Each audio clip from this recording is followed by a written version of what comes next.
حاجی سەباح ئەو پیاوەیە سەرڕای ئەوەی ڕۆژەکانی ژیانی بەسەر کورسیەکی خاوەن پێداویستیە تایبەتیەکانەوە بەسەر ئەبات، بەڵام دۆخی تایبەتی ئەو نەبووەتە ڕێگر لەوەی بگات بە خەونەکانی و ئەو ژیانە لە چواردەوریدا دروست بکات کە لە منداڵیەوە ئاواتی بۆ ئەخواست.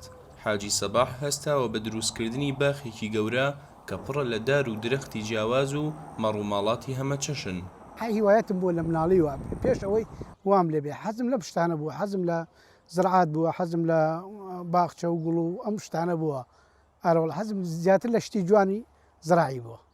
دیزایانی بیناسازی باخەکەشی بە شێوەیەک دروست کردووە کە بە کورسیەکەیەوە بتوانێت بڕواتە هەر شوێنێک کە خۆی ئەیەوێت و کار ئاسانی بۆ بکات.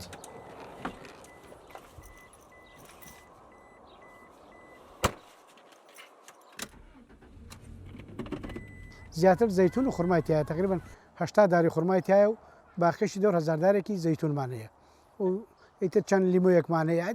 ینی بە گوێرەی دڵخۆم حەزم لە چی کرد بێ ئەو شتانم داناوە. لە نێو دار و درەخت و سەوزایی نێو باخەکەدا ئەو مەڕووماڵاتەی بەخێویان ئەکات جوانیەکی تایبەتی بەخشیەوە بە باخەکە. و حیواناتیەوە مەڕووماڵات بڕێ مانگۆشتمان هەیە، 4-5 کار و بزووەمانەمان هەیە، 4-5 مەڕمانەیە بۆ جوانی، ینی حەزم لەو شتانە هەیە کە لە هەموو شتێ 4-5 دانەبێ. حاجی سەباح پەیامی ئەوەی هەیە کە مرۆڤەکان نابێت بڕوخێن و پێویستە هەرگیز کۆڵ نەدەن.